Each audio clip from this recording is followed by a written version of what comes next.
There is something deceptively serene about the rice plantations and hill-surrounded district on the farthest corner of Malawi.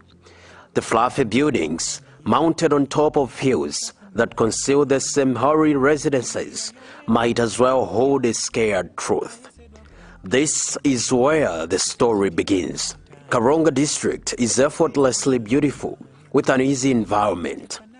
A place full of business opportunities and a tourist attraction site. People from within describe it as Karonga Wantendere, but the district is swampy and considered as a pandemonium due to its busy nature.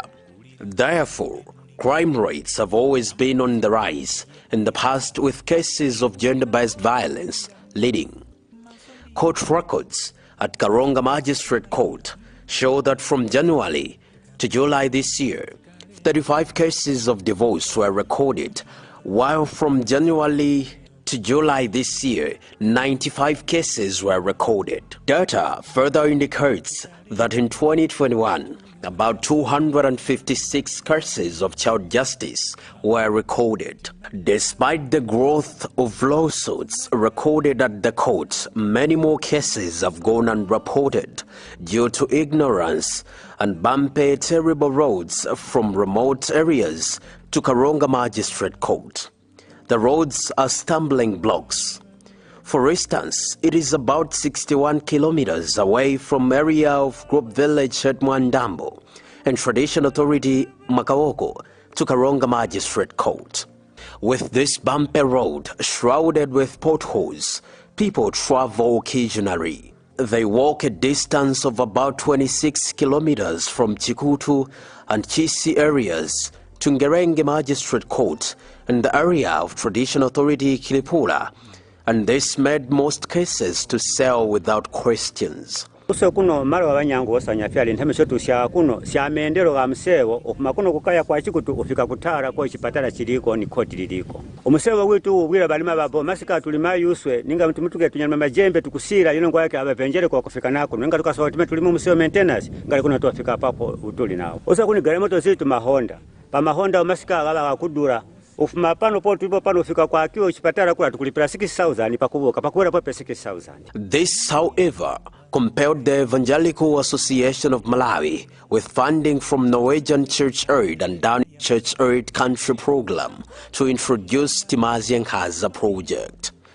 The project aims at alleviating cases of gender-based violence and encouraging victims of such malpractice to report. It is being implemented in the areas of Traditional Authorities Makaoko, Kiripura, and Kyungu in the northern part of the district. The project's components include mobile courts, engagements with the stakeholders and members of the community.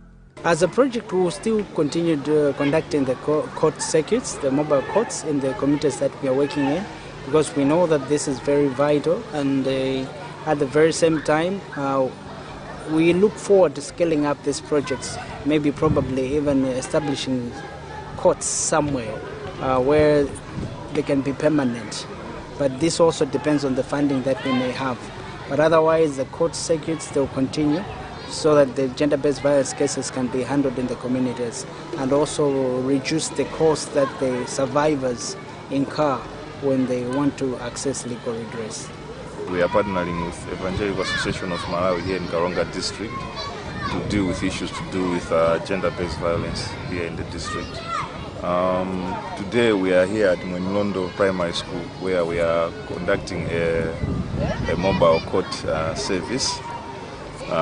This is one way initiative of the project to bring justice services to the community, because here in Karonga district most distances are far from the central area where people can access court services. So as one way of making this burden less for the vulnerable people in communities, we thought it would be wise to bring the courts closer to the people so that where issues arising from the communities to do with gender-based violence cases or maybe child cases, we should be able to deal with them right there in the communities. So it's an issue of providing access to services to people of Karonga district.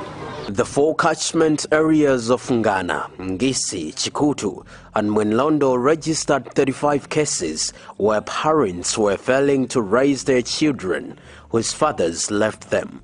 The development has heightened the fight against gender-based violence. Government describes it as a flag carrier project against gender-based violence in Karonga. From the community members, it has been so beneficial because most of the things that they were not able to access because of limited resources from government offices has been made easy with the coming of detecting cancer. These days we've been frequenting this area because detecting cancer was able to support our mobility and the resources to be able to reach out to these communities with various activities. On 20 July 2022, a court circuit that convened at Chikutu had established that most men that were previously ordered to pay child maintenance fee during these mobile courts had defaulted due to high cost of living. On this day, Karonga First Grade Magistrate Julius Kalambo ordered 25-year-old Triwell Simwera to be paying his father-in-law 100,000 kwacha for child maintenance, which at the time had accumulated to 700,000 kwacha. He was ordered to pay the money in December 2021. Kutipokera kwake na chipokera kuti na sumu kuti umeso kuisa utimbike 100,000 yapo pereka ro na suma umwe wa court kuti mumbe abana nise songa yene mwenyecho. The court finds the project beneficial to its mandate of ensuring that people access justice at any cost. An outside court order cannot oust court order. The court order is over and above any other agreement. Chigamuro cha court chocho chikuba chigamuro chocho kukinda chigamuro chocho cho mungapanga kuse huko. Cases have now decreased as justice comes on a silver platter. On people's doorsteps lies the interpretation of the Malawi Constitution. The community members, it has been so beneficial because most of the things that they were not able to access because of limited resources from government offices has been made easy with the coming of detecting cancer. These days we've been frequenting this area because detecting cancer was able to support our mobility and the resources to be able to reach out to these communities with various activities. For example, we've had a lot of gender dialogue sessions with them. We've also had camp courts with them. So people are able to voice up and are able to lodge complaints about the gender-based violence cases that they are experiencing. Timazi Nkaza has unearthed that cultural practices are fueling gender-based violence in rural areas. These practices remove women's wings and leave them powerless, whereby exploiting them to gender-based violence cases. In Karonga, poverty leads adolescents to early marriages. In the best times, it's tough to be a woman in Malawi, as 50% of women-headed families languish in untold poverty. Of 187 countries, it ranks 173 of gender inequality. These female-headed households represent the majority of the poorest households in the country.